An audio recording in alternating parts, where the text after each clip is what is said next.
Uma boa noite para todo mundo.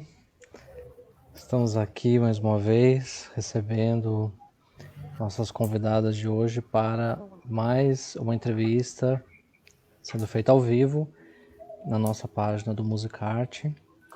Então a gente queria agradecer e já apresentar a pedagoga Viviane Golfeto e a pedagoga Luciana De Valle, que são professoras da Associação Crescer Sempre. E a gente, então, dá as boas-vindas e agradece pela presença. Olá, Viviane. Olá, Luciana. Como vocês estão? Olá. Boa noite, Rony. Boa noite, Cláudia. Boa noite a todos. Boa noite a todos.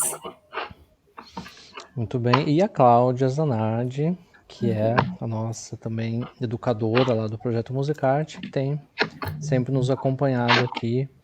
E hoje vou contar um segredo aqui dos bastidores, né? Ela que organizou tudo. Eu tô aqui para aprender mesmo, né? Porque realmente é um assunto que eu não tinha nenhuma das informações que a gente conversou um pouco antes, né? E hoje a gente vem aqui também para aprender mais ainda, convidando também quem estiver assistindo que possam fazer perguntas também, né? Nós vamos fazer muitas, mas também podemos trazer as perguntas que vierem também, né, de quem estiver acompanhando. Então, olá, Cláudia, como vai? Boa noite, Rony. Boa noite, Viviane. Boa noite, Luciana. Boa noite a todos que estão com a gente hoje. É um prazer estar em mais um Diálogos. Estamos aqui todos para aprender, né? Esse é o lema da educação. Todos aprendendo. É uma via de mão dupla. Muito bom, muito bom. Bom, a Crescer sempre está com as atividades interrompidas ainda, né? Sim. Nós no Musicarte também, as atividades educativas estão interrompidas. Temos feito bastante atividades assistenciais, porque, né, não foi possível fechar os olhos, né, para tudo isso que está acontecendo. Então, a gente que tinha, né, um pé, pelo menos ali na assistência, a gente está mantendo e muito ansiosos para poder voltar, né? E assim como imagino todas as educadoras e educadores do país querendo voltar, né? Algumas escolas, alguns estados já voltaram, né? Porque é aquilo que a gente tem que fazer, né? Estar próximo do aluno e aproveitando esse tempo para a gente se desenvolver. E hoje nossa proposta é discutir justamente a inclusão. Então a gente queria começar fazendo justamente a conceituação do assunto, porque quando a gente fala de inclusão, a gente pensa em colocar uma rampinha ali para entrar para alguém que não consiga se locomover direito, colocar lá umas placas lá em braille ou alguma coisa assim. E a gente queria saber se a inclusão ela vai se limitar a essas deficiências motoras físicas que as pessoas têm, ou a gente está falando de mais alguma coisa quando a gente está falando do tema inclusão. Viviane, quer começar com você? Posso sim. Então, né, inclusão é um assunto ainda bastante tabu, acredito eu, né?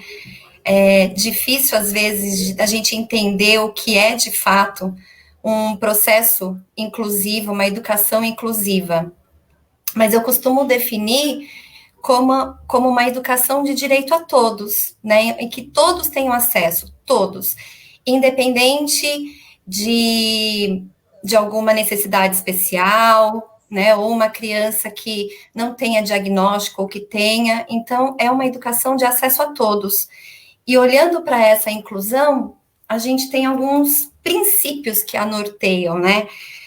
Então, seria pensar numa qualidade de ensino a todos, pensar numa aprendizagem singular, individual, né, única. Então, isso nos leva um pouquinho a remeter à ideia do professor, né, o professor que é o principal atuante aí nesse cenário, né.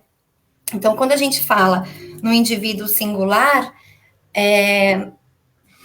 vale pensar nessa questão de estilos de ensino versus estilos de aprendizagem. Então, eu, enquanto professora, né, eu atuo dentro de uma proposta pedagógica, dentro de uma instituição que tem uma abordagem, todos são assim, cada professor na sua escola, né? Porém, a minha abordagem, a minha maneira de ensinar, né? Será que eu estou atingindo todos os meus alunos? Será que eu estou atingindo os estilos de aprendizagens que são diversos e únicos? Então, isso é um ponto muito importante para a gente pensar, será que eu estou conseguindo conectar este meu aluno? Será que eu estou conseguindo trabalhar com essas individualidades, acessar esses canais de aprendizagem? Então, não é um estilo único de aprendizagem, mas são uma ramificação muito grande, né, do que esse meu aluno precisa, quais as linguagens que eu utilizo que eu posso acessar esse aluno, né? Então, isso é algo muito importante para a gente pensar. Tem um terceiro princípio, que seria todas as crianças, todas as pessoas, eles são suscetíveis de aprendizagem. Não existe ninguém que não aprenda. Todo mundo pode aprender.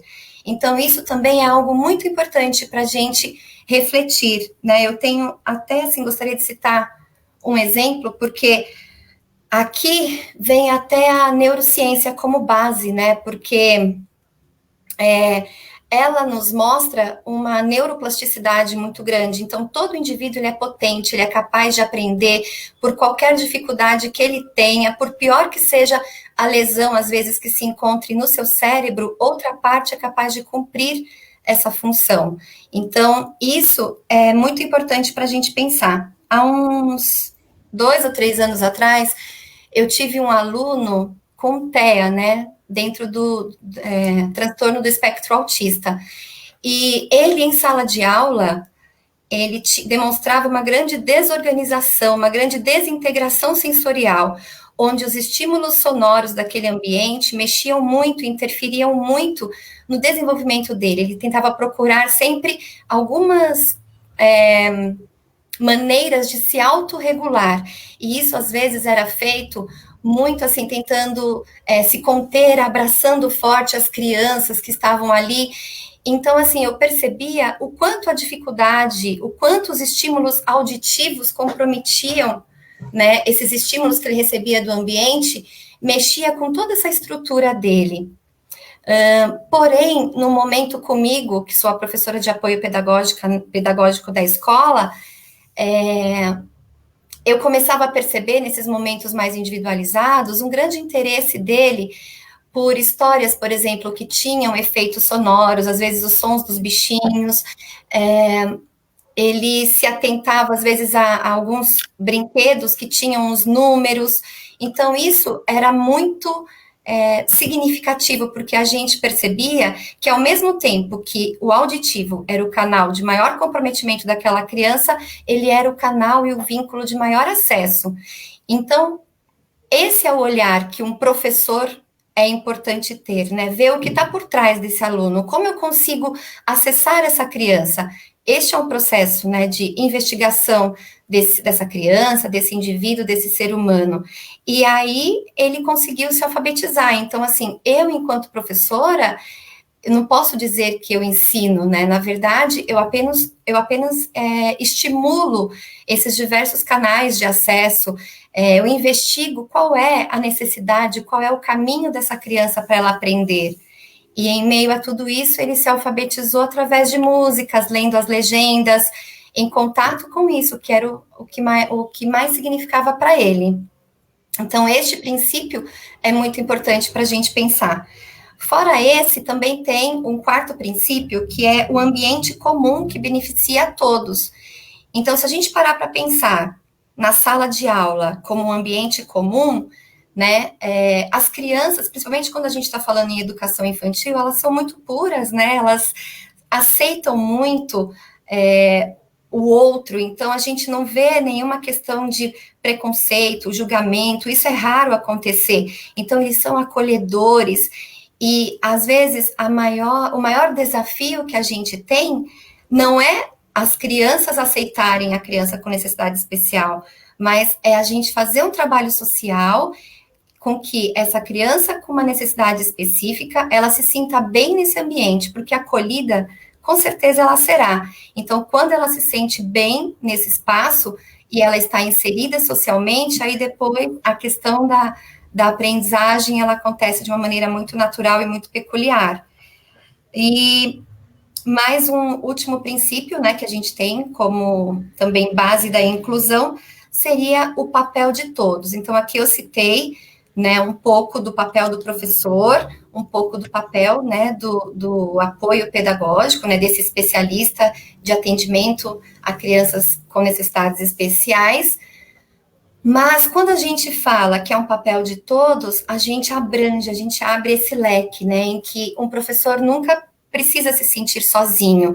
Então, aquele aluno com necessidade especial não é um aluno dele, não é um aluno do apoio pedagógico, ele é um aluno daquela escola, ele é um aluno de todos. Então, desde lá no acesso, quando ele entra na escola, na portaria da escola, ele precisa ser acolhido, a pessoa que vai ajudar ele na utilização do banheiro, dos espaços comuns da escola, a direção é a base, ela é a cabeça disso tudo, é ela que nos envolve, a coordenação sempre assessorando, sem falar também nos demais parceiros, né, que ajudam no desenvolvimento dessa criança. Então, é uma mão dupla, eu costumo dizer, né? Assim como a gente precisa atender esse todo no sentido das individualidades de cada criança, de cada indivíduo, o todo também precisa estar para essa criança, que são todas essas cabeças pensando, né, e atuando em prol do desenvolvimento dessas crianças, né? Então, seria um pouquinho isso. Excelente, obrigado. Queria convidar, então, a Luciana também a comentar sobre o conceito, né, de conceituação de inclusão, mas também acrescentando, né, que, segundo esses princípios, é para todo mundo. E, inclusive, uma hashtag que tem sido falado bastante, né? Ninguém para trás, né? Nenhum para trás, né? Que isso é algo bem interessante, né? Se, de acordo com isso, a tarefa não vai ficar muito complexa, muito difícil para a escola. E, por outro lado, se, de acordo com o princípio de que todos podem, se não ficou mais simples de ser atingido, né? Então, quando a gente pensa na inclusão, né, Rony, a gente precisa tomar bastante cuidado para ver essa criança realmente inclusa, né? Ela não se sinta excluída, porque o que acontece, às vezes, dentro da educação, dentro da escola, é que, em vez dela ser incluída, ela acaba sendo excluída. Então, essa atividade a gente não dá, ela não fica na sala com a turma, e isso na Crescer, pelo menos, e nas outras escolas que eu trabalhei, o nosso cuidado quanto professor, né, e os educadores, é que essa criança realmente seja incluída. Então, a gente procura atividades, a gente procura formas dela estar dentro do grupo. E muitas vezes, o que a gente elabora para essas crianças, o que a gente planeja, acaba contribuindo com todo o grupo. Então, nós temos uma proposta, um cuidado, a didática que a gente vai usar, ela favorece o grupo todo, não só aquela criança que tem necessidade de um atendimento especializado, como aquelas que têm outros canais acabam sendo favorecidas. Como a gente conversou, cada um tem uma forma específica de aprender. Às vezes ele é auditivo, às vezes ele é tátil, sinestésico, então ele precisa de canais diferentes. Nós somos diferentes. E quando a gente faz essa proposta, que leva a formas diferentes da gente apresentar uma atividade, todos são favorecidos. Então, a inclusão acaba favorecendo essa socialização. Então, aquele que também tem uma certa dificuldade com uma didática, quando a gente leva uma forma diferente, leva uma proposta diferente, ele também é favorecido. E isso acaba fazendo que o grupo fique mais íntegro, né? Ele vai ficando de uma forma que um ajuda o outro. E foi o que a Vivi falou também, né? Quando a gente tem essa criança que apresenta alguma necessidade específica, o grupo acolhe. A gente não precisa ficar explicando. Hoje ou nós temos esse amigo que precisa de ajuda. Não. É muito bom. O grupo entende. E acaba isso sendo automático. Quando a gente vê, as crianças já estão fazendo, já estão ajudando. Às vezes a gente precisa até falar, calma, espera, deixa ele tentar. Não vá fazer por ele, deixa ele arriscar, porque eles querem tanto, né? Eles querem ajudar, é muito legal isso. E o professor, ele tem que estar atento a isso. Ele tem que fazer, como a Vivi falou, a gente faz essas avaliações, a gente vê quais são os caminhos que a gente pode usar com determinada criança, e esses acessos a gente vai experimentando, né? Então, às vezes, a gente programa uma atividade, olha, isso daqui vai dar super certo, a gente conversa com a professora de sala, deixa tudo elaborado, quando a gente vai aplicar, falar, peraí, não deu certo, volta, a gente vai ter que buscar outras estratégias, a gente vai ter que buscar outro caminho. E é assim, é uma tentativa que de acerto, de erro, tem vezes que dá muito certo, tem vezes que a gente tem que partir para uma outra estratégia, e isso faz parte. Como a gente falou, o professor fica preocupado, fica angustiado, saber que vai receber um aluno que tem uma necessidade específica não é fácil, a gente assusta mesmo, mas o que eu falo, assusta, mas você tem que correr atrás.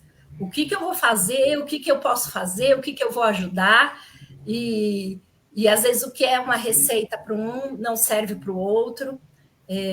Às vezes você trabalha com um aluno autista, no ano seguinte você vai receber um aluno autista e você usa as mesmas estratégias, mas você não consegue o mesmo resultado. Por quê? Porque ele é um indivíduo específico, né?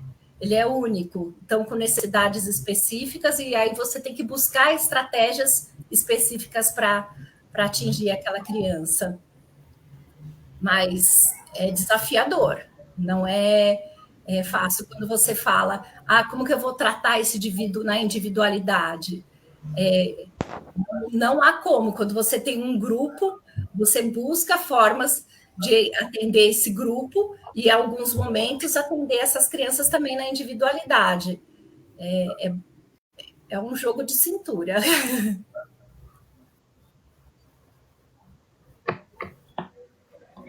Muito bom. Lu, eu vou pegar um gancho do que você está comentando, até porque acho que tem entrou uma pergunta aqui para a gente, perguntando se eles fazem avaliação, como é feito e se é uma única avaliação. Aqui nós estamos falando na questão especificamente, né, que é o que se trabalha na Crescer Sempre, com a educação infantil. Mas pegando o gancho do que você está falando, do grupo que acolhe, da questão de olhar para a necessidade de um, mas atender todo o grupo, você também comentou que pode ter um aluno com autismo, por exemplo, e no ano seguinte chegar outro aluno e a receita é outra. Nós podemos considerar que não é porque a síndrome é a mesma que a gente tem que agir do mesmo jeito, né? A síndrome é a mesma, mas a necessidade é outra? Mais ou menos isso? Então, Cláudia, quando a gente pensa, né, nesse indivíduo, quando nós pensamos em nós, né, em qualquer outra criança, nós somos seres únicos e a gente tem as nossas facilidades, as nossas dificuldades específicas. Tem criança que tem muita facilidade com números, tem outros que têm uma habilidade motora fantástica, e o mesmo acontece com as crianças que apresentam alguma dificuldade, né? algum problema. Então, o que a gente tem que pensar? O que ele tem? A avaliação, como você perguntou, ela é feita, nós fazemos essa avaliação, e ela não é só uma primeira e única avaliação, ela acontece em todo o processo. Então, nós vamos avaliando encontro a encontro esse indivíduo, e à medida que precisa ser feita alterações nas estratégias, a gente vai fazendo essas alterações. Então, quando você perguntou, quando você teve um aluno autista e você teve que mudar a estratégia. Sim, eu tinha um aluno autista, ele era fissurado por números. Então, o canal assim de matemática para ele era fantástico. Ele conseguia fazer atividades que relacionadas a números muito mais do que os alunos de sala da sala de aula normal, né? E o outro ano eu recebi um outro que tinha facilidade com as letras, com a leitura. Então, são canais que são diferentes e canta pela música. Então, a gente tem que fazer essa avaliação e buscar estratégias para atender as especificidades de cada um. E isso acontece com outras síndromes. A gente falou do autismo, a gente tem aluno com microcefalia, a gente já recebeu um com dificuldades bem severas neurológicas, com dificuldades de fala, de compreensão, de memória. E este ano, desde o ano passado, recebemos um outro, e ele tem já consegue algumas coisas mais. Então, assim, o indivíduo ele tem que ser avaliado nas suas necessidades específicas, né? Que nem você fala da Crescer.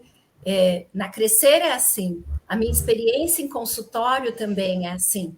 Então, nós avaliamos e buscamos estratégias e atividades que possam ajudar ele a desenvolver o que ele tem potente e também ajudar a desenvolver aquilo que ele não tem tão potente. Então, a gente tem que tentar desenvolver todas as áreas. A área motora, às vezes tem muita dificuldade na área motora, a gente também faz esse trabalho, vai ajudando em tudo que é possível. Então, eu queria só complementar uma coisinha. É só para contar um pouquinho como acontece isso, né, de fato, assim, essa questão da avaliação. Na verdade, quando as crianças entram na associação, elas passam por uma entrevista onde são observadas, né, alguma necessidade específica que a criança tem, às vezes ela já vai com algum diagnóstico específico. Aí tem também uma avaliação, uma observação, vamos chamar assim, que é feita da nossa coordenadora, que também observa esta criança, e até que essa criança chega até nós. Então, na verdade, nesses momentos, a gente observa qual é a questão da criança, se ela precisa de um período maior para ela se integrar nessa sala de aula, que seria um momento social. Então, primeiro ela vai entrar de uma maneira gradativa na escola, para que ela se sinta bem, à vontade, nesse ambiente contínuo. Uma observação, vamos chamar assim, que é... E aí, depois, a gente faz... o atendimento individualizado com essas crianças. Então, nesses momentos individualizados, com a professora de apoio pedagógico, essa avaliação que é feita por mim, pela Luciana, é uma avaliação de todos os aspectos cognitivos da criança. Então, sejam eles, né, a memória, a atenção, a parte motora dessa criança, como que essa criança usa essa imaginação dela, como que é a linguagem, toda a estrutura da fala dela. E aí, a gente atua nesse campo de necessidade específico dessa criança, né? Então, isso é para vocês entenderem um pouquinho como que funciona essa questão da avaliação. E esse projeto, esse processo, ele é cíclico, né? Então, eu avalio, eu monto um plano de ação para essa criança, né? Todas as áreas que ela necessita ser estimulada. Então, é feito um plano de ação bem específico. E aí, conforme essa criança vai avançando, ela vai sendo reavaliada e novos planos de ação são feitos a partir disso. E a respeito também da questão de que se uma criança tem duas crianças têm o mesmo diagnóstico, né? Então, as crianças, na verdade, dentro de um diagnóstico, existem níveis de diagnósticos, né? Tem algo mais leve, moderado, algo mais, né, avançado, e não só isso, também dentro desses aspectos cognitivos, às vezes cada um vem com uma necessidade de atuação específica, então cada um é um ser único, né? Então a maneira como eu vou atuar, mesmo a criança tendo o mesmo diagnóstico, é uma, a maneira como eu vou atuar com o outro é de outra forma, então nunca é igual, né? Cada um tem, como a gente já falou, a sua singularidade e o seu jeito único de aprender. Excelente. Muito bom. Eu gostaria de retomar uma fala da Vivi, já que ela já está falando. Na sua primeira fala, Viviane, você comentou da questão de que é um processo de toda a escola a inclusão, né? Desde que essa criança entra na secretaria, na portaria, que já deve existir um processo de inclusão. Partindo do princípio da importância desse processo de inclusão por toda a escola e de uma lei que existe, que deveria ao menos ser cumprida, né, que é a lei de inclusão, por que nem toda escola consegue ser uma escola que faz a inclusão? Qual é o segredo para ser uma escola inclusiva? Eu acho que é essa abertura, né? Essa soma de ideais, porque não adianta só um professor pensar, é você sair da sua caixinha, é você trocar a sua chavinha, porque na verdade não adianta um professor ter uma postura inclusiva, é o todo que precisa ser inclusivo.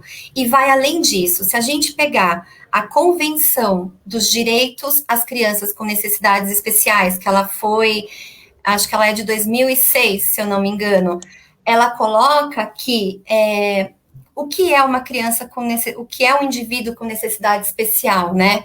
Então, são todas aquelas pessoas que têm alguma necessidade no âmbito intelectual, no âmbito, algum impedimento, né? Mental, sensorial, mas que o ambiente que ela está inserida não cria estratégias e, na verdade, ele aparece como uma barreira para essa criança atuar, né? Para esse indivíduo se expressar. Então, assim, eu vou dar um exemplo. Nós temos um cadeirante, né? Vamos supor, uma pessoa que tem uma necessidade física. Esse indivíduo, como que ele se porta num bairro plano em São Paulo, numa rua asfaltada, com uma guia rebaixada, e como ele se portaria numa cidade, por exemplo, de Ouro Preto, que é um patrimônio histórico que não pode ser mexido, com ruas íngremes, cheias de paralelepípedos. Vocês concordam comigo que ele vai ser um indivíduo com uma necessidade nessa cidade e um outro indivíduo com uma autonomia muito grande nesse bairro plano? Então, o que essa escola, o que esse local precisa ter para ele ser considerado inclusivo?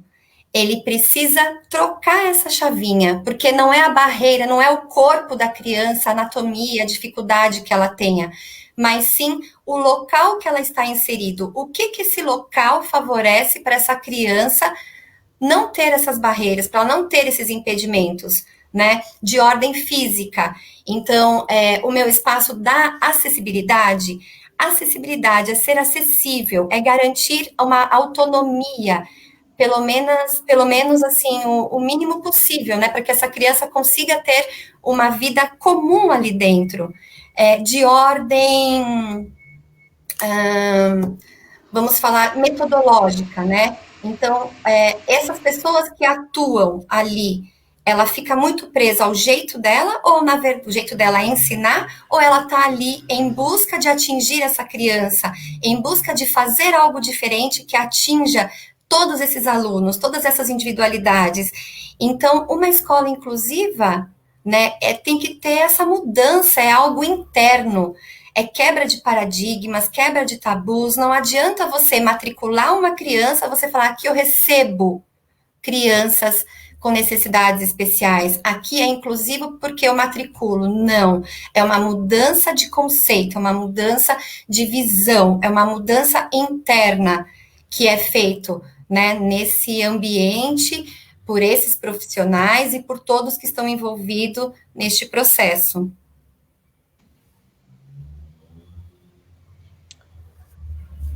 E só posso completar uma coisinha? Claro. Quando a gente pensa na inclusão, né, a Vi falou dessa acessibilidade, desse conceito interno, a gente pensa também na metodologia, né? Às vezes, uma metodologia, ela não favorece, né, um indivíduo, mas uma outra metodologia pode ser importante. Então, voltando àquela questão, às vezes por esse canal não funciona, mas a gente entende que há uma metodologia que aquilo a gente consegue atingir o indivíduo, aquilo favorece a aprendizagem. Então, a gente tem que buscar isso também, buscar o tipo de metodologia que vai favorecer aquele indivíduo. Então, aí a questão de você estar pesquisando, de você estar reavaliando, para ver se aquilo que você está aplicando, da forma que você está aplicando, está atingindo aquele indivíduo. Então, tem esse feeling de você estar observando e estar tendo esse feedback, até a professora de sala, você está em uma troca, né? Porque nem sempre a gente fica o tempo todo com essas crianças, dependendo da síndrome, eles ficam com a professora de sala, e aí quando a gente faz essa avaliação, essa troca, é bacana, e aí a gente fala, nossa, deu certo, então vamos continuar dessa forma, isso que você fez deu resultado, ele participou, então a gente precisa o tempo todo estar reavaliando, percebendo qual é a didática que a gente está usando e fazendo ajustes no caminho.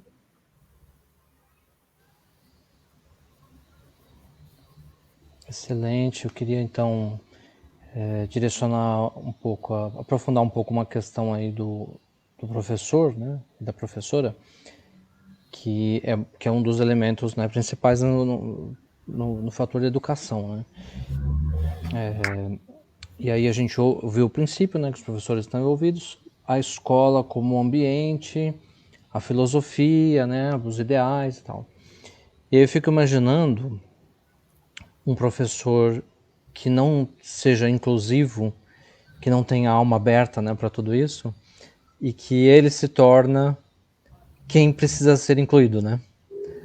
Ou seja, né, numa escola, num ideal assim mais amplo, eu não saberia dizer se vocês tiverem essa ideia. A imagem que a gente tem das escolas é que elas são extremamente tradicionais e, portanto, não inclusivas. E eu não sei se essa visão é correta. Mas, ao longo do tempo, a gente tem visto essa preocupação e um desejo de que todos se tornem inclusivos. E a gente viu isso, inclusive, no estudo da história da educação, né? A educação sempre foi restrita, né, para poucas pessoas, né? E aí, ao longo do tempo, a gente foi tendo uma democratização, no sentido real, não político, né, da coisa, e até chegar num momento em que todos querem que isso aconteça. Então, como é que faz para incluir um professor? Ou seja, tem uma dica aí, né, que vocês já deram, né, do apoio, que é o que vocês fazem. Então, o professor, ele não sabe nada daquela síndrome ou daquela questão, ele vai saber sobre isso, como ele deve reagir com cada criança, e isso vai deixá-lo deixá-la mais tranquilo. Verdade isso?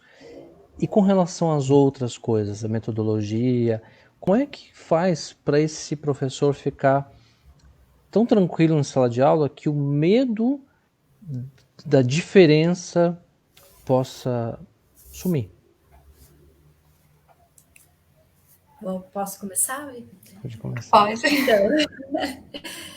Então, é o que eu falei. Quando a gente recebe uma criança com alguma necessidade específica, a primeira coisa que vem é o medo. Não tem como. O que eu vou fazer com aquela criança? Então, você tem que conhecer, tem que avaliar a criança. Na Crescer, a gente tem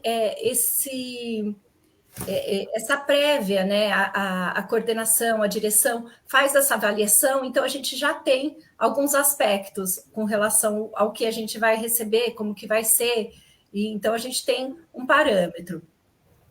Quando a gente não tem, a gente tem que fazer a avaliação. Se tem um diagnóstico, a gente usa esse diagnóstico para estudar, para ver o que aquela criança tem, quais são os caminhos que eu posso usar para atingir essa criança, né? Para ter avanços com ela. E estudar, não tem como.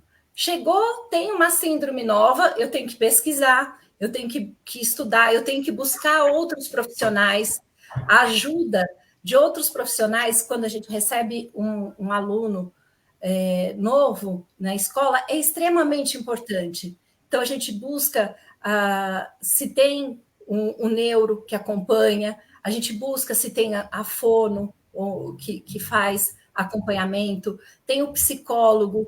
Então, essa parceria é, assim, muito importante. Ela traz um retorno muito bom. Como a Vivi falou, além da escola, essa parceria com todos os funcionários que estão envolvidos nesse processo, a parceria com os profissionais que atendem essa criança, a parceria com a família. Quando a família está junto com a gente e ela vai nos trazendo informações a respeito daquela criança, o nosso trabalho flui muito melhor. Eu tenho esse ano um aluno que é autista e nessas aulas online a gente faz o atendimento também com eles. E a parceria com essa família é assim muito boa. Hoje eu estava falando com a mãe e eu falei assim, que fantástico poder contar com vocês, a gente ter as informações a respeito dele e a gente buscar caminhos para poder ter um bom resultado.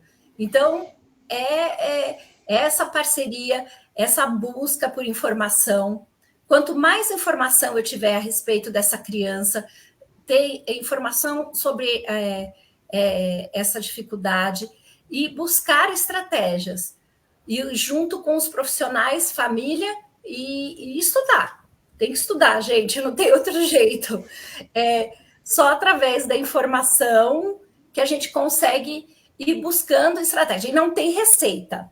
Então, eu vou estudar, eu vou encontrar lá no livro como que eu vou fazer com aquela criança. Não, ele vai te dar subsídio para você buscar estratégias para chegar nessa criança.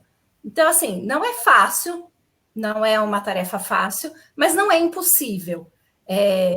A gente, com o tempo, a gente vai conquistando algumas coisas que vão ficando mais fácil, você consegue ver com mais facilidade, mas tem coisas que você começa gatinhando.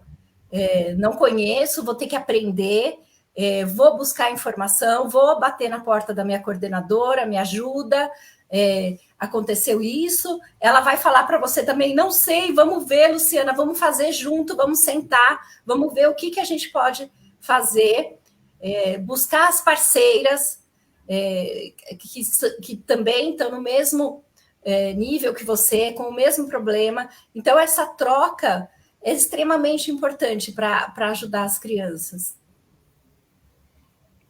O educador ter que estudar parece fazer bastante sentido, né? Então, sempre, né? Tá tudo certo. Então, eu compartilho das mesmas informações, né?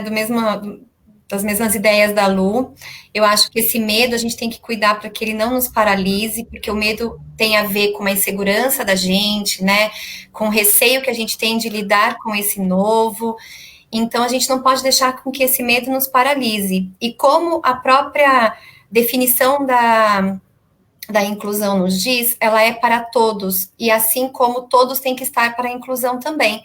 Então, é você saber que você não está sozinho, né? Então, acho que isso ajuda a aliviar esse medo, essa angústia, pensando no papel do professor, né? Que foi bem isso que você nos questionou.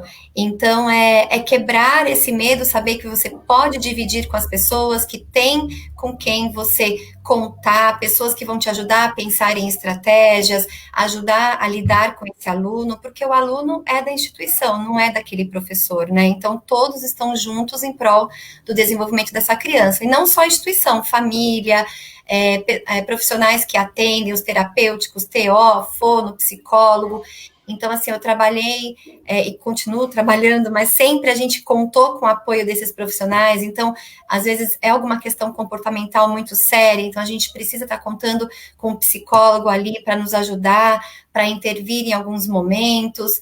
Enfim, é um trabalho mesmo em equipe. Então, sozinho a gente não chega em lugar nenhum, né? A gente pode ir até rápido, como diz aquele provérbio africano, mas juntos a gente é sempre melhor, né? Nós conseguimos muito mais coisas e nós conseguimos ir muito mais longe. Muito bom. Vocês falaram da questão da parceria, os profissionais fora, né, que atendem essas crianças fora da escola, e também comentaram sobre a parceria com a família. Existe uma questão porque é doído para a família procurar uma escola que receba essa criança, que atenda bem, não só receba, mas que atenda bem essa criança. Partimos do princípio que a inclusão não seja só para a criança, né? Então, vocês têm algum trabalho? Como que é esse trabalho, esse acolhimento da família? Como que vocês trabalham isso? Na Crescer e pessoalmente vocês enquanto profissionais? Esse contato com a família é fundamental, né? Eu costumo dizer que é a base, porque a família, ela chega com muita dor, eu diria, né? Porque às vezes ela foi rejeitada, ela passa por questões de se sentir às vezes impotente por conta de um comportamento do filho, que às vezes ele é muito agitado em determinados lugares, então você se pergunta, o que eu faço, como eu lido com isso? Então, elas chegam na escola com inúmeras dúvidas sobre também se aquele lugar de fato vai ser útil e se o filho dela vai se desenvolver, porque é um conceito, às vezes é algo que está tão forte dentro dessa família que a gente precisa e não tem outra forma de quebrar isso a não ser pelo acolhimento. É você mostrar que tudo isso faz parte, né? Que você está ali para ajudar, que seremos parceiros, porque assim, um olhar que a família precisa ter é que ninguém melhor do que ela conhece o filho dela. Então, nós estamos ali e eles são peças fundamentais para que a gente consiga o maior número de informações possíveis para a gente conseguir atuar com essa criança de uma forma significativa em prol do seu desenvolvimento. Então, essa parceria, essa troca, e quando eles se sentem acolhidos, eles percebem que ali eles podem se abrir, podem falar dos seus anseios, podem falar das suas dificuldades, e que eles vão encontrar uma luzinha lá no final do túnel, né? Alguém que fale, não, isso faz parte, tenta agir dessa forma, porque a gente tenta sempre assim, orientar de maneira bem pontual, né? E tentar criar estratégias, porque quando a gente fala de uma educação para todos, então as estratégias fazem muito parte disso, né? É muito forte nisso. E eu falo também com o meu lado mãe, porque eu tenho uma filha e ela, aos 6, 7 anos de idade, foi diagnosticada com TDAH e também com uma dislexia leve, e em meio, assim, eu, profissional da área, desde que eu entrei na área da educação, eu atuava com inclusão, e como que eu controlava 30 crianças em sala de aula, como que eu sabia lidar com a minha criança, né, de inclusão, minha criança com necessidade especial, e com a minha filha, às vezes eu não conseguia controlar. Então, assim, você, enquanto mãe, se sente impotente, eu faço parte disso, então eu tô aqui de coração aberto, né, para mostrar que isso é normal. E o quanto, às vezes, quando a gente consegue esse acolhimento, as pessoas te dão esse suporte, te dão uma orientação, e você está aberto para ir em busca de profissionais que possam te ajudar. Então, ele precisa de um psicólogo, eu vou. Precisa de fono, também eu vou. Então, busquem, né? Isso é muito importante. E quando a família se sente acolhida, né? Ela se sente parte disso tudo. Então, aí eu acho que tudo flui com muita naturalidade, né? Porque aí acaba sendo, de fato, essa parceria, e é um pelo outro, e as coisas acontecem de uma maneira muito natural.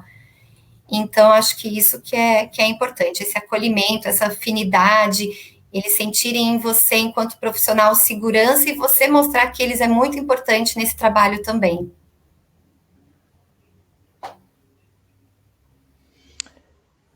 Muito bem, eu queria perguntar algo sobre a geração, né, de hoje, e isso extrapolando a questão das necessidades físicas e motoras, né?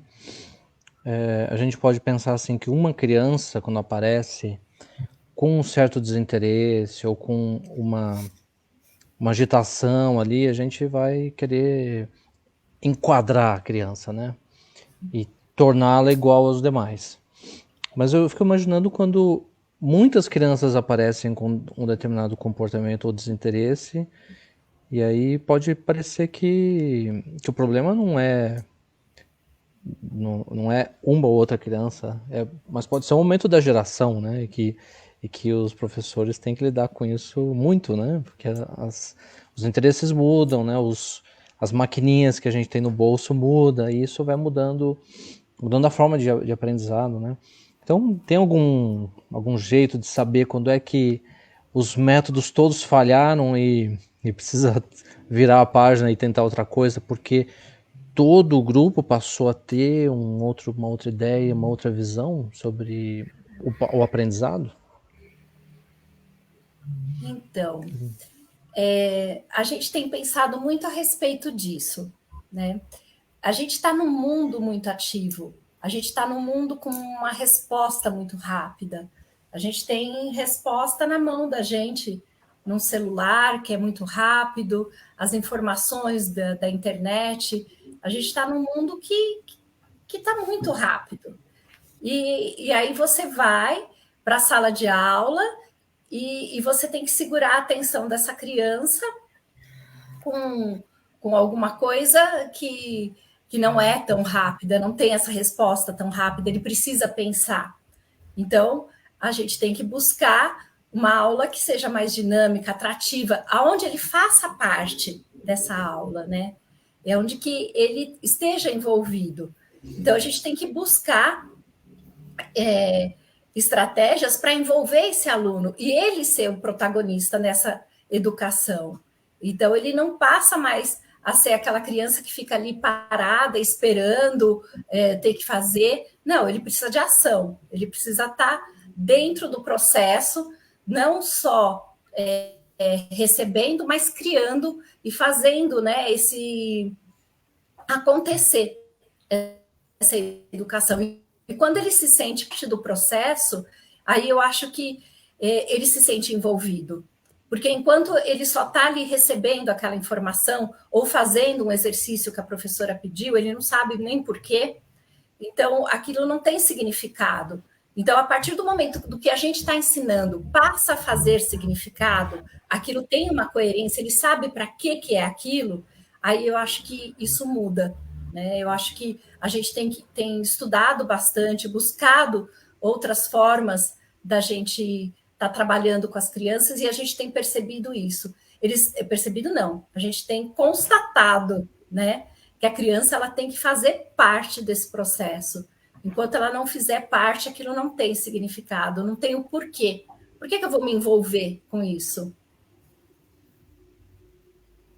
Interessante, Viviane, se você quiser complementar, né? Porque a impressão que a gente tem, isso é a discussão da inclusão, e também envolve o método, envolve, né, todo o contexto ali do ensino, dá a impressão que o professor, ao sair da sua zona de conforto, do jeito que ele aprendeu lá atrás, né, nos anos 80, nada pessoal, né, na verdade estou falando de mim mesmo, né, Então, foi assim que ele aprendeu, era assim que era, né? Por que tem que mudar, né? Afinal de contas. E aí dá a impressão de que ele pode achar que não vai conseguir fazer algo que não esteja no domínio dele. Será que é isso? Essa questão é fato? Então, são bloqueios, né, que eu acho que são criados, e assim, como a Luciana colocou, a gente está falando de um indivíduo, hoje em dia, muito dinâmico, né? Um indivíduo ativo, protagonista, ele faz parte, né? Ele investiga, ele vai em busca do seu próprio conhecimento, ele nos traz indícios do que ele quer conhecer, do que ele quer aprender.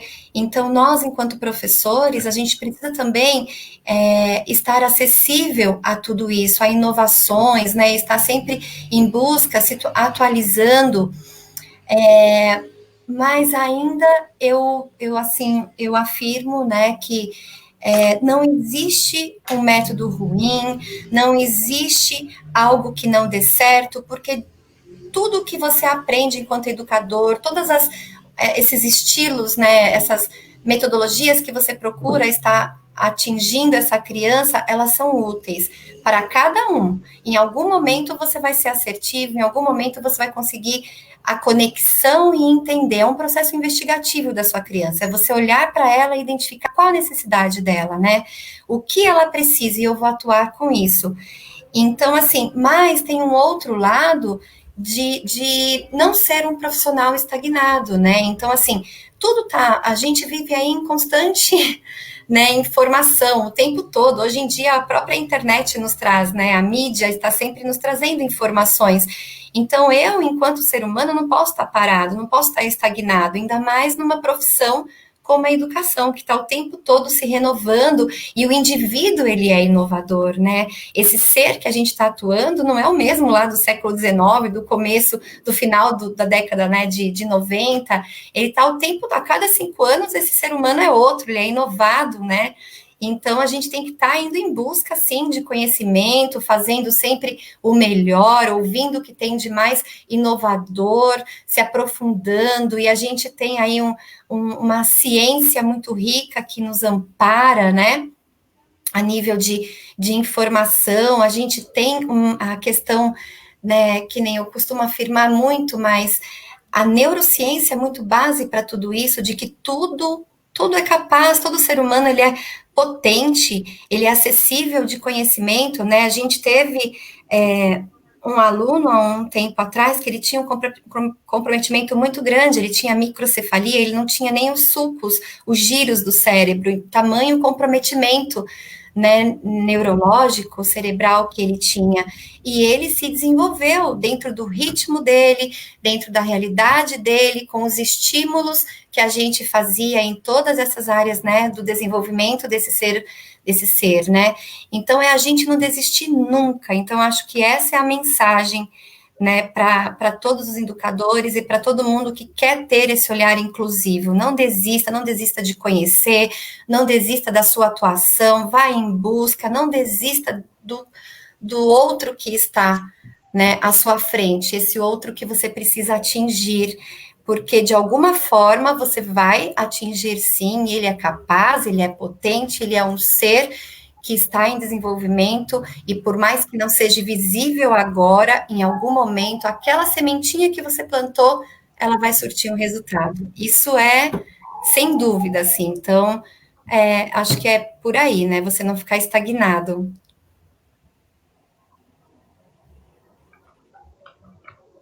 Tem bastante coisa para fazer, né, enquanto professor. Nossa.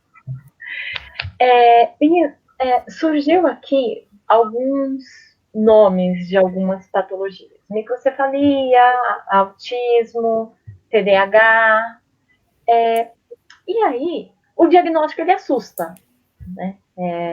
E hoje tem muitas síndromes novas, ou não sei se são novas, ou se têm sido nomeadas, descobertas só recentemente. Mas, mesmo assustando, o diagnóstico é importante para se trabalhar de uma forma assertiva com a criança?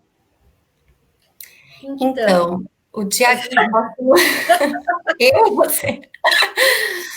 Posso começar? Você conclui? Pode. O diagnóstico, na verdade, né, ele vem como um ideal de classificação. Então, nós tínhamos apenas o CID, né, que é a Classificação Internacional das Doenças, e de um tempo para cá, é algo mais recente, mas ainda falando do CID, o que, que ele é? Ele é muito assim da área, né, dos médicos, então ele define o diagnóstico da criança, mas voltado com olhar para a saúde, né? Então, o que essa criança vai precisar fazer a nível de medicamento, a nível de reabilitação, mas mais voltado para a saúde. E nós temos também o CIF, que é a Classificação Internacional de Funcionalidade. Então, o CIF, ele é mais abrangente, então ele vem trabalhar com esses impedimentos, ele vem olhar essa realidade que a criança está inserida, ele vem observar o contexto dessa criança, então como que é esse núcleo familiar, como que são as relações dessa criança com os adultos, com os pares. Então, além do diagnóstico, ele dá uma noção maior de atuação, de campo de atuação, com esses diversos profissionais que tem, que pode dar essa assessoria, né, a essa criança. Então, é bem interessante a gente olhar para o diagnóstico com este, né, com esse âmbito, né, de funcional. O que eu posso fazer para essa criança com essa gama de profissionais que eu tenho que podem atuar com ela? E sobre a parte que você falou, que era, né, se esse diagnóstico, ele ajuda. Então, na verdade, a gente tem que tomar muito cuidado para que esse diagnóstico, ele não venha rotular apenas como rótulo, uma nomeação, ele tem isso. Mas ele favorece essa criança a nível de o que a lei abre de oportunidades para ela. Então, ela vai ter muito mais assistência. Então, é nesse sentido que é importante, tanto, né, de benefícios que ela pode ter aí dos órgãos públicos, quanto olhar para essa criança, a gente conhecer um pouquinho, né, dessa nomenclatura, né, que foi diagnosticada, o que ela tem. Eu entendo o que ela tem, eu posso ajudar, posso criar estratégias que favoreçam essa criança, né, de uma maneira mais tranquila, ter um desenvolvimento mais tranquilo. Então, acho que o diagnóstico ele tem que ter essa função, e não uma função apenas de classificatória e rótulo, e ele é assim, pronto, e acabou. Né? Não tenho muito o que fazer por ele, porque ele veio com diagnóstico. Não, muito pelo contrário, é ele que vai me ajudar a conhecer toda a amplitude, toda a gama de acesso que eu tenho, de conhecimento disso que essa criança tem, para eu atuar com ela. O que eu vou fazer com esse diagnóstico? E não ele vai paralisar. Então, esse é um olhar que a gente tem que ter muito cuidado, né? Agora acabou. É o que eu ia falar. Eu acho que o diagnóstico ele não pode servir como uma ferramenta que te imobiliza. Ele tem que te servir como uma ferramenta que te traga subsídio para você pesquisar, nortear, ver o que você, com aquela informação, o que você vai fazer com ela.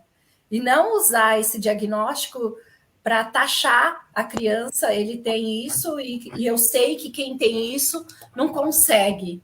Então, ele não pode servir para isso, ele não pode servir como uma barreira, ele tem que servir como uma ferramenta para te auxiliar.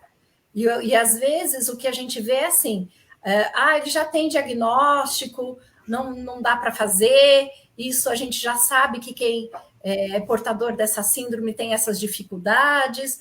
Então, isso eu não gosto. Eu acho que, não é que eu não gosto, não funciona. A gente sabe que ter esse diagnóstico ajuda quando você usa ele para pesquisar e ter mais informações a respeito do que vai te ajudar com aquela criança e com aquela síndrome específica. Agora, você usar isso para dizer, não, ele não vai, isso já é certo, Então, a gente não se imobilizar.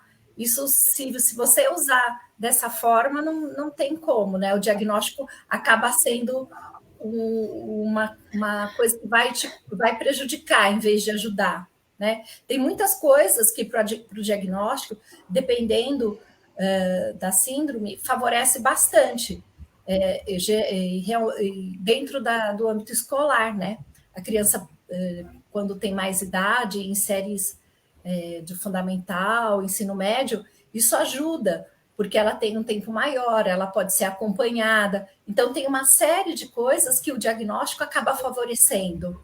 Então, é importante para essas famílias procurarem diagnóstico desde que ele seja utilizado para favorecer essa criança, para que ela possa ter mais recursos que auxiliem no desenvolvimento dela, no aprendizado. Agora, precisa ter um cuidado com os profissionais que vão receber esse diagnóstico, para eles usarem da forma adequada. Bom, uma pergunta, já falando em diagnóstico, não sei se uma escola que não seja inclusiva e que numa autocrítica se reconheça dessa forma, ela faz diagnóstico, porque fazer para quê, né? Mas vocês já devem ter visto isso, né? Matrículas que tenham sido recusadas. Acho que isso é normal, né? Uma escola não inclusiva, deveria realmente rejeitar uma matrícula, já que ela sabe que não tem condições de cuidar daquela criança como deveria? Então, né? É difícil a gente falar o que pode e o que não pode. Na verdade, a lei está aí, ela existe. O que seria o ideal, o que essa lei garante é que todas as escolas procuram, né, se organizar dentro deste olhar que a gente, né, eu e a Lu estamos colocando aqui, e que procure atuar dessa forma, né? Então, eu não posso, e nem é legal eu excluir uma criança, negar uma matrícula. Na verdade, se eu tenho uma escola, se nós estamos dentro de uma lei que desde 90 para cá, lá na Espanha, com a lei em Salamanca, que já vinha dizendo a respeito de uma educação para todos. Se existe essa lei, nós estamos em 2020, né? Acho que é hora de se criar um movimento para que não seja necessário negar uma criança, e sim eu me preparar, eu me atualizar, eu me modificar enquanto ser humano para receber essas crianças, porque o quanto elas nos enriquecem, o quanto a gente aprende em contato com elas, né? Isso é enriquecedor e mobiliza. Então, não é algo assim, eu devo fazer, eu não devo. É lei, né? Eu tenho que me preparar para isso. A gente, enquanto educador, tem que estar em constante movimento, eu tenho que estar atuando, eu tenho que estar procurando, eu tenho que fazer por onde. Eu não sei, eu vou aprender, eu vou em busca. Existem tantos conhecimento hoje em dia nessa área, né? Então, eu não posso estacionar o meu carrinho no não sei, eu não faço e acabou, né? É ir em busca mesmo, eu acho que é esse o caminho. Então, eu concordo com a Vi, não tem como você falar, não posso receber essa criança, não tenho como receber, mas a gente tem que ter todo o cuidado. A partir do momento que você recebe essa criança, é importante que você faça com que ela seja incluída, né?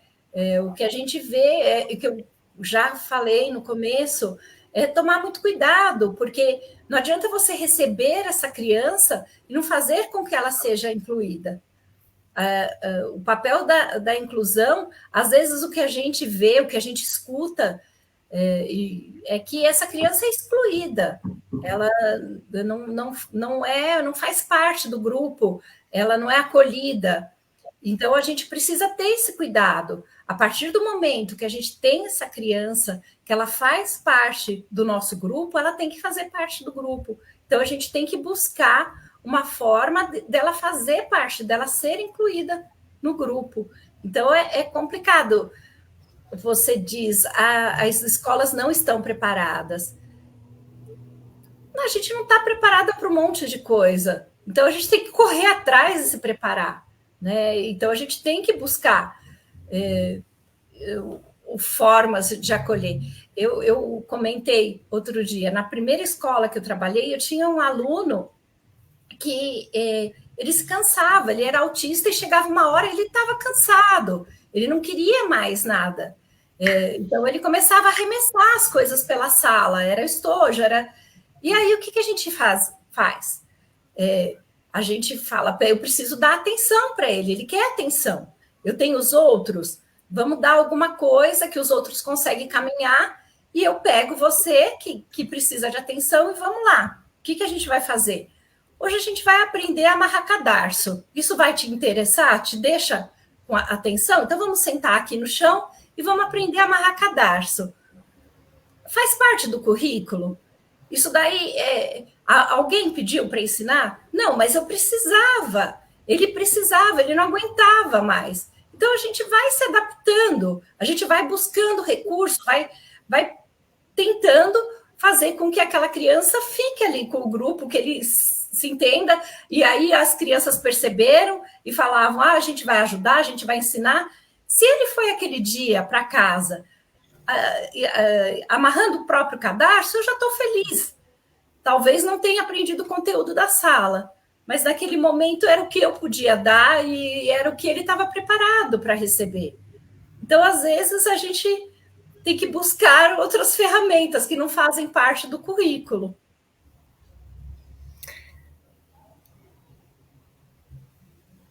E só complementando, tem casos que são realmente assim mais específicos. Tem criança, como a Lu colocou, né, que chega um momento que ela não tem tolerância. Então também ela não pode ver aquele ambiente como algo negativo, como algo ruim, porque a criança ela cria muito modelo daquele espaço que ela está, né? Ela cria memórias sobre aquilo. Então, se aquele ambiente está sendo desgastante, está sendo entediante, está sendo sofrido, é isso que ela vai ter como referência.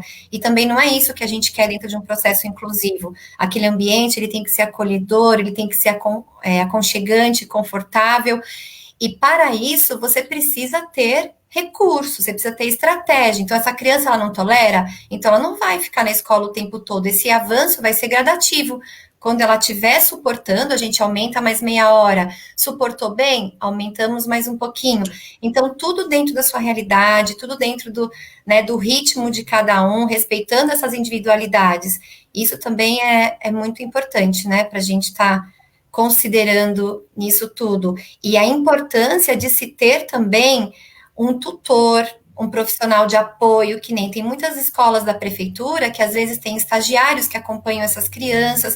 Então, está tendo um movimento de algumas escolas públicas também, né, que é pouco que eu conheço, mas que tem feito um trabalho muito interessante, muito legal, com essa tutoria, né, a essas crianças. Então, não adianta aquilo que eu falei lá atrás, lá no início da nossa conversa, não é apenas matricular que vai garantir que a minha escola é inclusiva e que, de fato, ela é acessível a todos, mas o que tem em torno de tudo isso, né, que a gente gastaria mais algumas 2, 3 lives para estar falando, né, sobre todos os processos arquitetônicos, metodológicos, tudo que envolveria, de fato, um ambiente inclusivo para essa criança, para todas as crianças.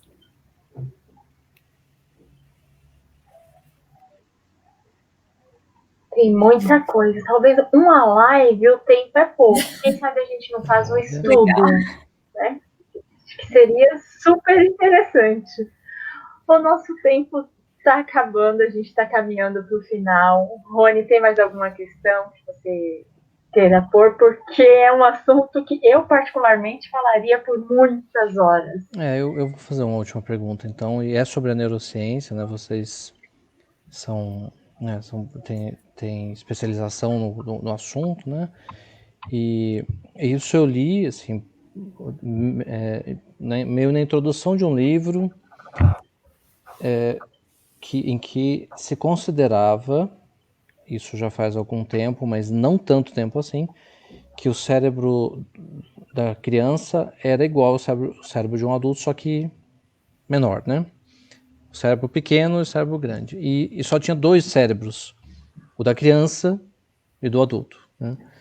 E hoje parece que a neurociência avançou um pouquinho para a gente concluir que não é tão simples assim, né? Que o desenvolvimento é bastante complexo.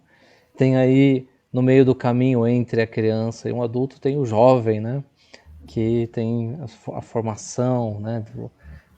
De todas as partes, né? Do córtex pré-frontal e toda aquela questão do juízo do jovem, né? Que ele não tem porque ele não consegue ter, né? E coisas assim. Do ponto de vista da neurociência e das conquistas, né? Vocês já comentaram um pouquinho que é possível aprender, e essa é uma excelente notícia, né? Porque talvez alguns já tenham desistido, eu não vou conseguir, né? Não é verdade. E o que mais que a neurociência tem trazido nesses poucos minutos, né, que a gente tem, né? Porque daria toda uma ciência para falar do assunto. O que mais que a neurociência pode ajudar e que resultado que um profissional pode ter, um professor pode ter ao ter contato com essa informação? Posso começar? Então, como a Vi já falou um pouco a respeito, né, da plasticidade do cérebro e da potência que ele tem, né? Então, a gente entendendo que o cérebro é essa potência, ele tem essa plasticidade. E se ele for estimulado, o quanto a criança pode avançar, o jovem. Então, a gente usando essas informações e as estratégias ligadas ao desenvolvimento neurológico, a gente pode conseguir muitos avanços. Então, é importante o professor conhecer um pouco mais, né, da função do cérebro, como que ele funciona, quais são as partes que vai favorecer, quais são as atividades ligadas a cada parte do cérebro que vai ter a estimulação que aquela criança precisa, ou jovem, e as idades, né? Então, a gente sabe que determinada idade, o cérebro ele está propício a receber mais informações, a fazer essas conexões, a ampliar sinapses. Então, tudo isso é importante. Toda essa informação, se o professor tiver abastecido, se ele tiver essas informações, ele pode usar a favor, né, do desenvolvimento. Então, precisa conhecer e buscar essas informações, porque aí ele vai buscar as estratégias adequadas para cada indivíduo e para cada idade, porque a gente sabe que em cada idade tem os estímulos adequados. Então, em determinada idade tem essa construção, então ele vai propiciar esse tipo de exercício, de atividade, que vai favorecer o desenvolvimento nessa área do cérebro. Vi completa? Eu acho que é isso mesmo, Lu, que você colocou, né? É a gente usar desse conhecimento e, assim, além disso, se a gente for olhar para a área da saúde, existem hoje exames que você vê o cérebro funcionando, você consegue diagnosticar com grande precisão qual é a área, né, lesionada. E se aquela área, por exemplo, é responsável pela audição, é responsável pela linguagem, é responsável pelo desenvolvimento motor, você consegue fazer uma estimulação, porque a base da neurociência é essa, é você descobrir o foco e estimular essa criança, porque aí ela vai desenvolver, porque outra área assume esse papel, né? Então, essa é o resumo de muito, né? A base, não vou falar o resumo, mas é a base da neurociência. Então, a área da saúde, os médicos que têm esse acesso, a gente consegue um grande amparato aí, né, de informações para a gente atuar com essas crianças. Basta a gente ter aquela ligação, né, ser acessível e esses profissionais estarem passando essas informações para os profissionais que estão atuando, que é ter esse diálogo entre todos os parceiros que estão em trabalho com determinada criança.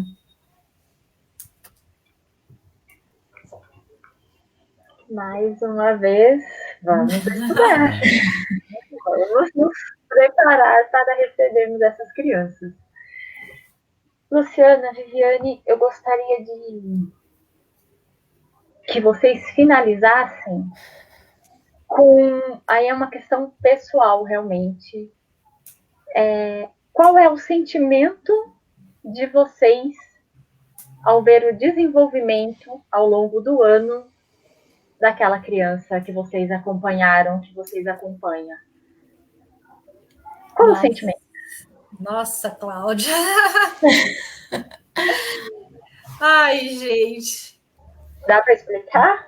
Tem explicação? Olha, é difícil explicar. É assim, não sei traduzir em palavras o que é essa satisfação dentro do peito da gente, quando a gente vê, e não é só no fim do ano, quando a gente vê no decorrer do processo os pequenos avanços que essas crianças vão conquistando. Às vezes, conseguir segurar um lápis, ou conseguir reconhecer uma letra, são tão pequenos, mas eles trazem tanto conforto, tanta satisfação, né? E não é satisfação minha, é satisfação por saber o quanto ele está conseguindo avançar. E a gente perceber isso. O que às vezes é um grão de areia para ele é um caminhão. E é isso que deixa a gente com o coração assim imensamente feliz, né? Assim, cheio de satisfação. É isso, a gente, nossa, é difícil mensurar isso em palavras, mas é uma alegria enorme você ver, né, aquela criança que percorreu, que chegou de um jeito, que chegou às vezes que não conseguia se colocar, que não conseguia falar, que não conseguia se expressar, porque a comunicação nem sempre é através da oralidade, mas que tinham tantos impedimentos, né? E aí você vê cada passinho dessa criança, que por menor que seja, para ela é enorme, é o que a Lu falou, é um grão de areia em meio a um oceano, né? Isso é maravilhoso. E tem coisas que às vezes a gente não vê, mas esse aluno que a Lu citou, que ela acompanhava, que ela ensinou a amarrar o cadarço, né? Para vocês terem uma ideia, ele jogava o laptop do pai pela janela, mas jogou 3, o pai chegou até a perder o emprego na época, porque, na verdade, o que ele queria demonstrar é o quanto ele gostava, né, desses laptops, desses computadores, e foi através desse recurso da gente ver o que tanto ele jogava, na verdade, é que ele não queria que as pessoas tomassem dele, ele lançava pela janela, era uma forma de proteger, depois eu pego lá embaixo, dá um jeito, né? Então, ele nos mostrou através desse recurso que era informática, quando ele teve acesso a um computador que ele lia, ele digitava os sites, e era uma criança que gritava muito, que não tinha um controle sensorial, né? Ele não conseguia se autorregular, ele não conseguia parar. Então, se você desse um lápis na mão dele, ele quebrava. Então, quando ele foi ter um acesso nesse computador, que era isso que ele estava comunicando, ele não tinha linguagem, mas ele estava se comunicando, isso foi incrível, porque a gente viu o quanto ele conseguia demonstrar as coisas na linguagem que ele tinha acesso, que era a informática. E depois de revelar a idade, né, de uns 18 anos, eu encontrei esse aluno e tive, assim, a alegria da família me dizer que ele estava trabalhando numa padaria. Então, são coisas que às vezes a gente não vê de imediato, mas que a longo prazo, quando a gente olha, né, lá na frente, a gente reencontra essas famílias que a gente fala, nossa, que nem eu tinha dito, eu plantei aquela sementinha, e você vê a floresta que virou, né? E a mãe ainda fala, é daquele jeito, sabe? Assim, toma aqui, toma seu troco, daqui, toma seu troco, daqui, toma seu troco. Mas ele estava fazendo, ele estava no meio social, ele estava produzindo. Então, a alegria que nós tivemos naquela época, quando ele estava lá por volta dos 12, 13 anos, que a gente descobriu que ele estava alfabetizado, quando ele entrou no computador, começou a digitar coisas, e a sensação quando a mãe, a família nos traz esse retorno de que hoje ele está conseguindo ser, né, de verdade, uma pessoa num âmbito social para um transtorno autista tão severo, né, do espectro autista tão severo, isso para a gente gente, é ganhar na telecena, né? Assim, ganhar na loteria é demais. Então, assim, é o amor que move, gente. Não tem outra palavra, sabe? É você se entregar, né? É um sentimento de entrega, de você ver que aquilo vai ser possível, talvez não agora, mas lá na frente. Tudo é possível, né? É você acreditar. Então, é se doar, é doação, é amor, é entrega. Acho que são essas as palavras que resumem um pouco esse fazer inclusivo, né? Esse atuar nessa área. Muito bom. Queria mandar um abraço aqui para o meu amigo Ari Rangel, lá de Tremembé, lá no interior do estado, professor de artes também. E a gente observando, né, que a educação talvez não esteja entre as preocupações primeiras, né, de muitas pessoas, e a gente vê isso também através da pandemia, mas quando a gente vê essa motivação que a gente sente aqui nas nossas conversas e vê tantas iniciativas positivas pelo Brasil afora, a gente volta a ter esperança, né, de que realmente a educação vai cumprir o papel que está reservado a ela, né? Por isso a gente fica muito feliz com mais essa conversa que a gente teve e parabenizar a todas vocês, educadoras, e todos educadores e educadoras que estavam aqui nos acompanhando, porque foi isso que a gente veio fazer, né? A gente havia ouvido sobre a palavra missão, né? Porque tem realmente educação rima bastante com missão, porque é quando a gente abre os braços e vai se dedicar àquela tarefa até o final, né? Fazendo brilhar a luz naquele que também abre seus braços para ser educado. Isso é lindo demais. Foi isso que nós viemos fazer lá na Crescer, lá no Musicarte e em tantos outros lugares. A gente queria então agradecer a vocês, Luciana, Viviane, e obrigado por mais essa inspiração de hoje. Nós que agradecemos a oportunidade, né? Eu agradeço. Muito bom poder falar um pouquinho sobre a inclusão e espero que a mensagem fique, né? Que é tocar as pessoas e ver que é possível, né? Por mais que seja difícil, que tenhamos barreiras, dificuldades, mas ela é possível. Muito obrigada pela oportunidade da gente poder conversar e falar dessa atividade que nos toca tanto, né? E poder compartilhar um pouquinho do que a gente faz e talvez inspirar outros professores, outros profissionais, né, a se entregarem um pouquinho mais. Excelente.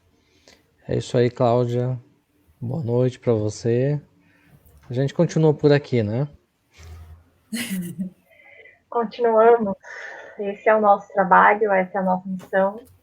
Quero agradecer a vocês, Luciana, Viviane, por terem aceito o convite, a todos que estiveram aqui com a gente.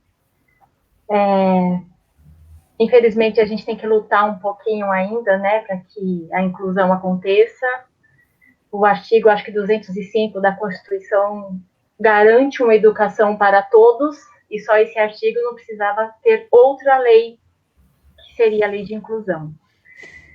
Então, para os pais que estão aqui, que briguem, que façam valer essa lei, que busquem a inclusão de seus filhos, e para os professores que abram os braços, os corações e trabalhem para que essas crianças que hoje saem de casa possam sair para uma vida social inclusiva.